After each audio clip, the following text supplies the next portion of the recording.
obrigado pelo convite. Como sabem, a Amnistia Internacional não trata de dívida. É um assunto que está fora, digamos, da sua intervenção. No entanto, penso que também tem cabimento uma intervenção nesta matéria, porque, não sendo a dívida aquilo que a Amnistia discute, as questões dos direitos humanos já têm cabimento. A Amnistia, para quem esteja um bocadinho mais longe, é a maior organização de direitos humanos do mundo e é a única, penso eu, que simultaneamente faz investigação, ação, portanto, campanhas, e é uma organização democrática. E, portanto, como entidade, como instituição democrática, tem, evidentemente, práticas e uma atuação participativa e cívica à sociedade.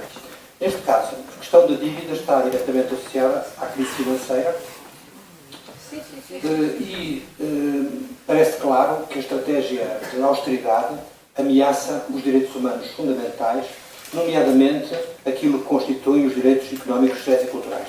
Em particular, questões como a habitação, a saúde e a educação podem ser postas em causa por medidas de austeridade, em particular atingindo populações pobres, populações vulneráveis, sejam eles crianças, sejam idosos, sejam desempregados, sejam ciganos, sejam populações migrantes, que são especialmente atingidos. E parece claro que os governos devem balancear medidas de austeridade que possam ser obrigados a tomar com obrigações legais de proteger os direitos humanos, que constituem também, para além de constituir um quadro de valores, constituem uma obrigação legal.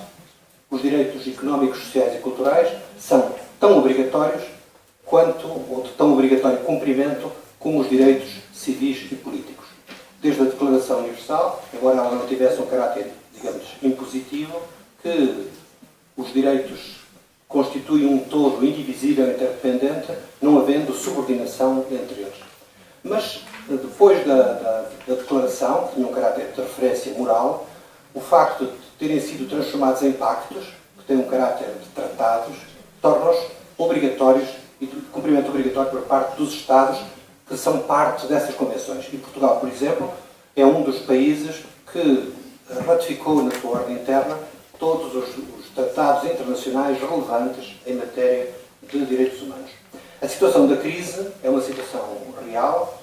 Segundo os números do Oxfam, na Europa há cerca de 120 milhões de pessoas em risco de pobreza e a ausência de medidas de correção ou de alteração de políticas pode levar a que até 2025 este número passe para 15 a 25 milhões mais 15 a 25 milhões de pessoas nesta situação. E, portanto, esta matéria toca muito questões que têm a ver com a crise, com a democracia, com a transparência, com a desigualdade, com o desemprego, com uma quantidade de matérias que são de uma extrema importância.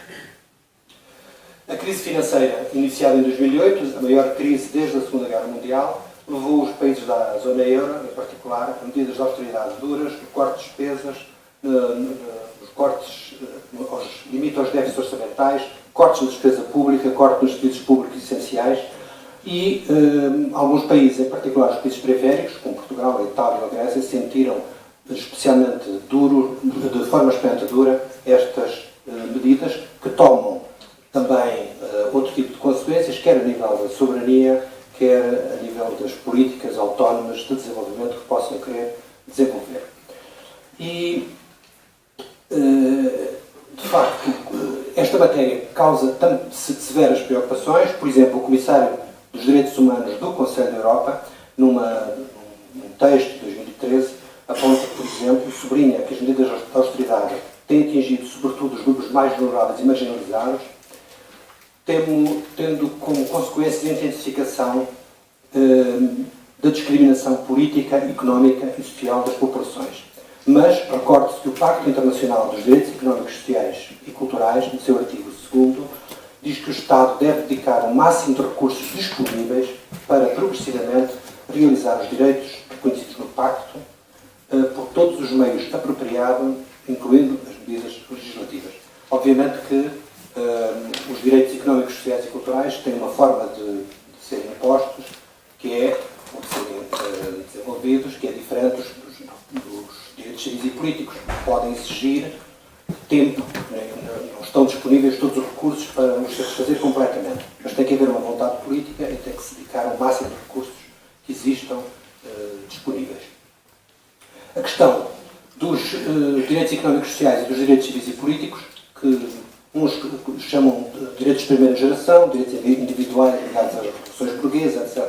Os direitos de segunda geração, ligados aos movimentos sociais, corresponde a uma relativamente falsa distinção, tal como os chamados direitos negativos, aqueles que o Estado não deve intervir, como a liberdade de imprensa, ou os direitos positivos em que o Estado deve intervir. Tudo isto corresponde, de alguma maneira, a uns mitos que procurei desmontar daqui um pouco, de forma abreviada. De qualquer maneira, entre os países ocidentais, entre os países que não eram os países socialistas que incluíam já os direitos económicos, sociais e culturais nas suas constituições, a Irlanda é o primeiro país ocidental a constitucionalizar os direitos económicos, sociais e culturais. Mas, tal como acontece em outros países, é expressamente dito que eles não são enforceable, quer dizer, servem de guia para os governos, mas não são impositivos nem podem ser reconhecidos perante os tribunais. A Índia fez algo semelhante, mas o Supremo Tribunal, portanto, não um Tribunal Constitucional, mas o Supremo Tribunal considerou que neste país com tão grandes disparidades, com tão grandes desigualdades, que a questão da dignidade era tão importante que alguns dos direitos tinham que ser subordinados,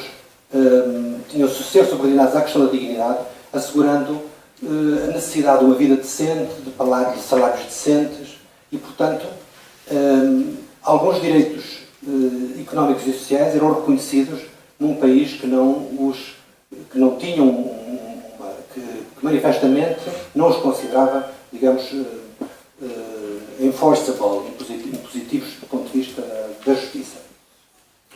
A Declaração Universal não distingue, como referi, os civis e políticos dos económicos, sociais e culturais, mas há um caso interessante, que é o caso, por exemplo, da África do Sul, que ainda antes de Mandela ser libertado, considerava que uma Bill of Rights, o Bill of Rights tinha um aspecto de emancipador, porque se considerava que o apartheid, sendo uma discriminação de caráter civil, tinha consequências de discriminação económica e social muitíssimo grande, afastando as populações negras, populações de cor, do acesso a um conjunto de bens públicos. E, portanto, aqui o cruzamento entre os que são direitos económicos ou direitos civis era claramente evidente. E na Constituição Democrática sul-africana, isto é expressamente mencionado, sendo reconhecidos os direitos económicos, sociais e culturais, e, como foi dito logo na altura, nós não queremos liberdade sem pão, nem pão sem liberdade. Queremos pão e queremos liberdade. Este tipo de preocupação está claramente expressa também em decisões dos tribunais. Por exemplo, o Tribunal Constitucional sul-africano, neste caso, teve uma intervenção clara em relação, por exemplo, a despejos forçados, condenando os programas habitacionais dos governos por não serem razoáveis e por não preverem a resposta a situações de emergência ou a proteção a pessoas especialmente em crise. Apesar de sublinhar a separação de poderes e deixar ao governo a resposta aos remédios que pudessem existir, não deixava de considerar que era essencial haver respostas concretas a este tipo de situações. Aqui em Portugal é parte do Pacto Internacional dos Direitos Económicos, Sociais e Culturais e do seu protocolo opcional, ou seja, uma parte em que é admitida a reclamação, a queixa por violação destes direitos, eles só estão, digamos, em uso se forem passados a lei ordinária.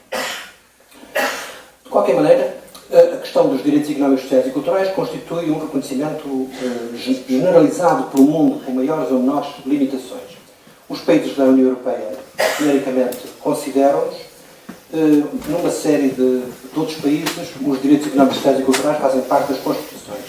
tal como a Constituição Portuguesa, 106 Constituições reconhecem destes, direitos económicos, sociais e culturais. 133 reconhecem o direito à saúde, 152 os direitos sindicais, 144 os direitos culturais, 81 o direito à habitação, 111 o direito à escolha de trabalho, 136 o direito ao trabalho. Este tipo de reconhecimentos são constitucionais numa variedade de países.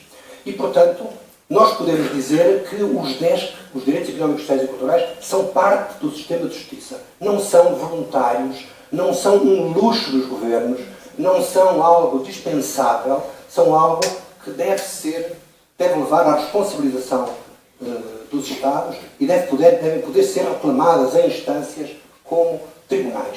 Devem levar à responsabilização dos governos, que devem ser transparentes na aplicação das suas daquilo que está previsto, bem como deve haver mecanismos que possam ser publicamente controlados, civicamente controlados, sobre a adoção e o cumprimento dessas medidas. Mesmo que sejam tomados, como são em alguns casos, uma orientação para as políticas e não uma imposição para os governos, mesmo assim tem que haver formas, tem que haver mecanismos que possam ser democraticamente controlados. Se os recursos são escassos, maior a responsabilidade dos Estados em garantir, digamos, como os processos democráticos são levados à prática. Os direitos económicos, sociais e culturais, como todos sabem, tocam uma quantidade de matérias como saúde, educação, habitação, nível de vida, alimentação, água, sanidade, segurança social, condições de trabalho, vida familiar, participação na vida cultural, etc. E os governos todos devem assegurar este tipo de cumprimento de responsabilidades legais. E, portanto, há uma quantidade enorme de tratados internacionais, mecanismos internacionais que asseguram estes direitos, dos quais os países fazem parte, como a Carta Social Europeia revista, em 96, que inclui questões como a pobreza, a exclusão social, a liberdade de circulação de pessoas, a não discriminação. Os Estados devem reportar anualmente para o cumprimento destas recomendações, destas normas, e pode haver uma apreciação do trabalho dos Estados, pode haver recomendações para os Estados, mesmo se eles não têm um caráter, digamos, impositivo para os Estados. A Carta dos Direitos Fundamentais da União Europeia também. Esta é obrigatória desde o Tratado de Lisboa, ou seja, desde 2009, e explicitamente protege a educação, a contratação coletiva, o trabalho, a assistência social, os cuidados de saúde e portanto, aquilo que corresponde às diretivas comunitárias pode ser defendida nos tribunais ordinários nacionais. A Convenção Europeia dos Direitos Humanos também, embora não proteja explicitamente os DESC, permitem que o Tribunal Europeu possa indiretamente protegê-los. E, portanto, é claro que os Estados devem fazer uma realização progressiva com o máximo de recursos disponíveis neste tipo de direitos, devem ser dados passos imediatos e concretos, e há algumas questões que são essenciais nesta matéria, como seja a igualdade perante a lei e a igualdade diante da lei, ou seja, as pessoas podem contestar a lei, as questões da não discriminação, que em alguns casos protegem pessoas que são portadoras, por exemplo, de HIV, de deficientes, pessoas com diferentes orientações sexuais, e a discriminação tanto a direta como a indireta, tanto a explícita como a não explícita. E a indireta, por exemplo, tem a ver com as desvantagens desproporcionadas de certos grupos sociais. E também não deve haver atraso, não deve haver retrocesso. Ou seja, os 10, uma vez implantados, não devem poder voltar atrás. Não deve haver medidas de regresso, a menos que sejam devidamente explicadas e que tenham um caráter limitado temporalmente. E, evidentemente, que, ao contrário daquilo que acontece em geral com os direitos civis e políticos, também deverá haver remédios, compensações, reparação de situações em que as pessoas tenham os seus direitos violados pelas autoridades ou por responsáveis. Também as Nações Unidas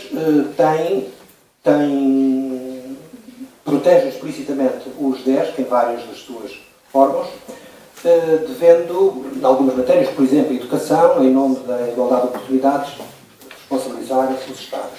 E, portanto, procura-se que haja uma complementaridade com os direitos civis e políticos, que eles constituem um todo interdependente, indivisível e que incluam todos os vários aspectos.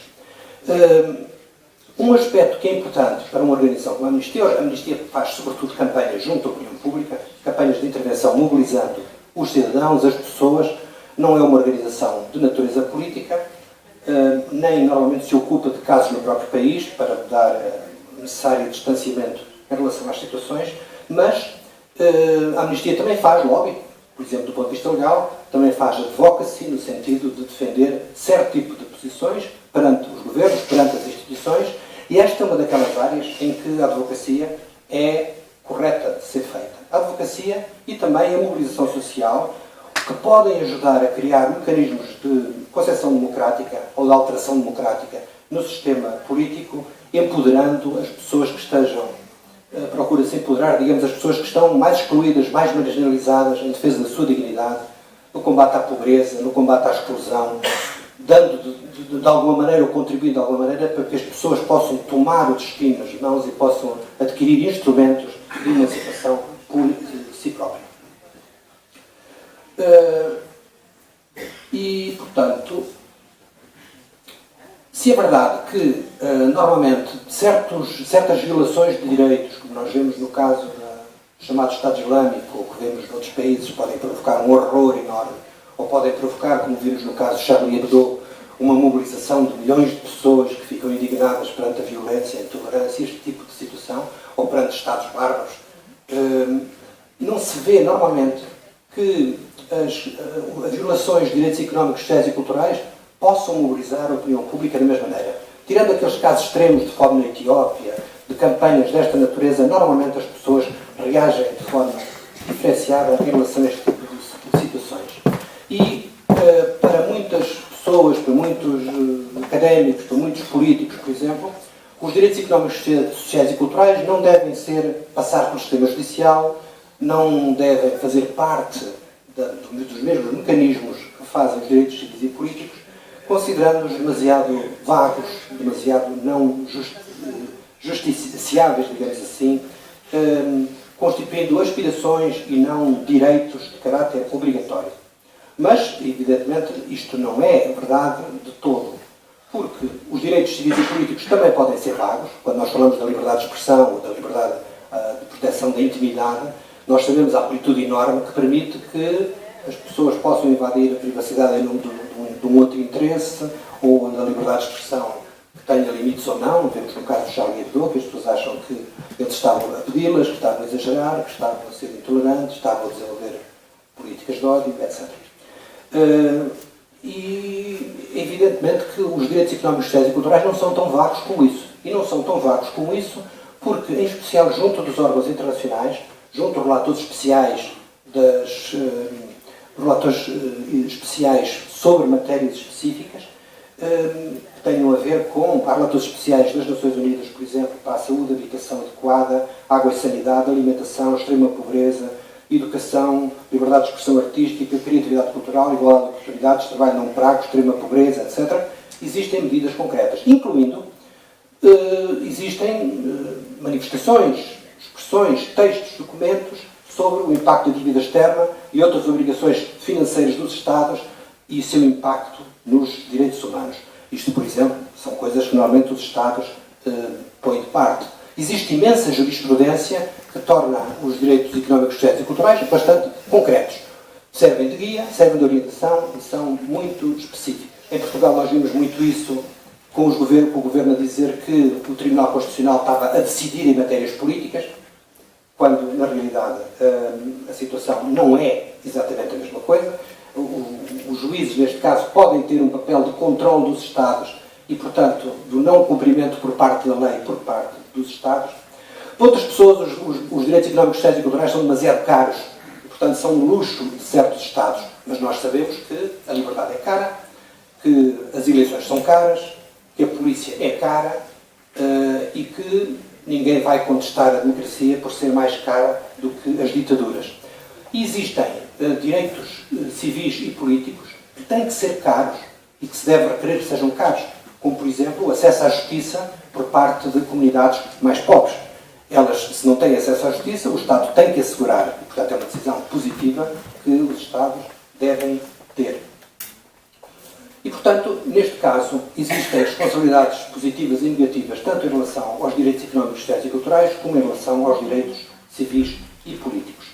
Em alguns casos, os Estados têm mesmo, por exemplo, em relação aos direitos civis e políticos, que assegurar, gastar, ocupar-se de populações marginalizadas, e há uma quantidade de casos tratados, por exemplo, a nível europeu, em relação a populações nómadas. Por exemplo, ciganos ou outras populações que, sendo nómadas, deixam de ter direito à habitação, à sanidade, etc., em zonas em que não existem infraestruturas. Existem decisões judiciais em que as comunidades locais, por exemplo, as autarquias, têm que assegurar também a essas populações direitos ao usufruto de direitos económicos e sociais de que eles não têm. Os tribunais também podem assegurar níveis mínimos de proteção e há uma quantidade de casos, desde a Suíça, em que, por exemplo, em nome da dignidade humana, da vida e da igualdade, se obrigam a níveis mínimos salariais para garantir a vida, o desenvolvimento como um pré-requisito para a vida das pessoas. Temos uma variedade enorme de casos, incluindo o caso da Alemanha, que tanto se fala, em que o Tribunal Constitucional Alemão, falando, por exemplo, sobre a dignidade humana, obriga a obrigações positivas por parte dos Estados, exigindo que existam condições mínimas de subsistência, subsistência física, mas também de participação na vida política, social e cultural das pessoas. Obrigando os Estados a que existam procedimentos que devem ser orientados para o conhecimento, a definição do que constituem as necessidades básicas, devendo ser estas realistas, transparentes, baseados em dados fiáveis e já foram declarados inconstitucionais, por exemplo, restrições e limitações aos subsídios de desemprego na Alemanha. O próprio Tribunal Constitucional os considerou inconstitucionais. O mesmo em relação a limitações, por exemplo, no caso de requerentes de asilo.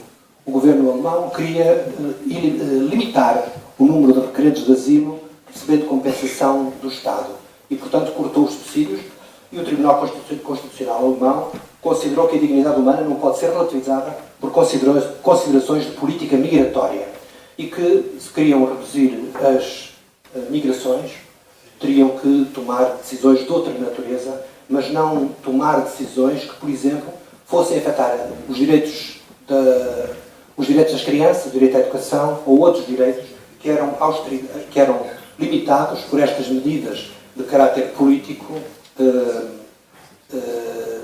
mas que tocavam fortemente ou de forma decisiva estas comunidades mais fragilizadas. E, portanto, alguma função, alguma responsabilidade dos Estados e uma intervenção social, evidentemente, constitui um complemento, uma atividade, uma intervenção que também é uma intervenção política relevante a favor dos direitos. E, portanto, os tribunais podem decidir se uma legislação é ou não inconstitucional.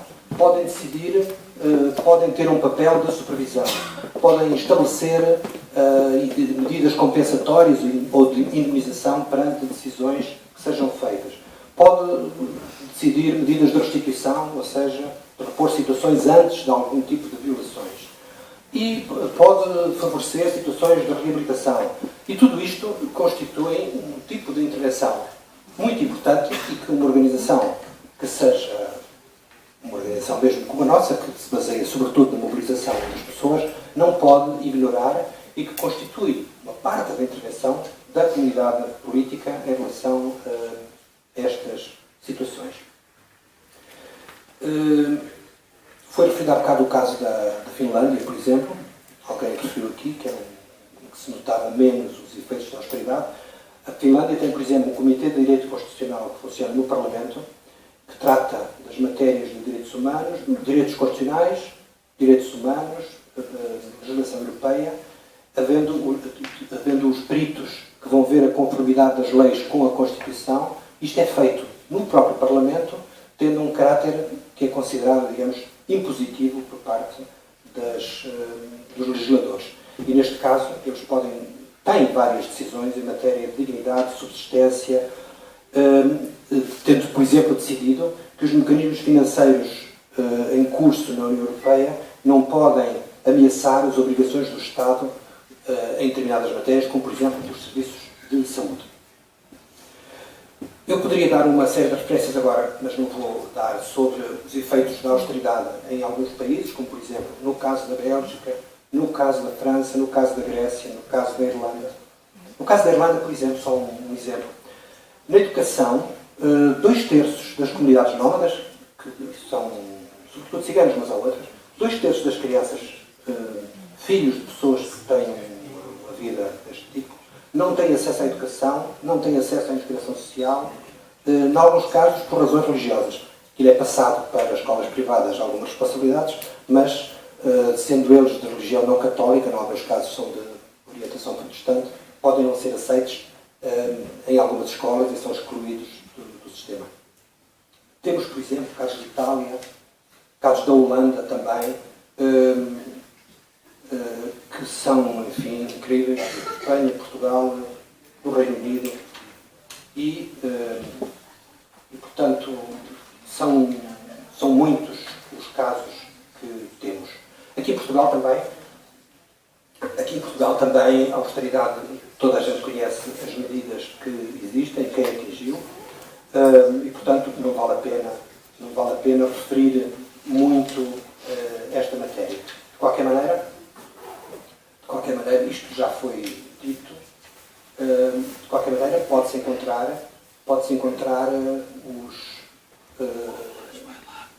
o Comissário dos Direitos Humanos do Conselho da Europa a comentar sobre Portugal, questões que têm a ver, por exemplo, com a educação, com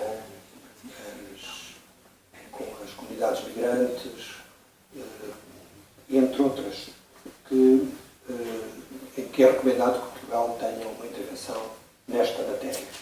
E, portanto, há um caminho grande, no sentido das pessoas tentarem proteger os seus direitos, desenvolver os seus direitos, ter um papel também promocional de desenvolvimento do civismo, da participação, da democracia, utilizando todos os mecanismos que possam existir, incluindo, evidentemente, os mecanismos judiciais, mas confiando sobretudo na intervenção e na mobilização da sociedade civil, que é aquilo em que nós estamos inseridos. E obrigado.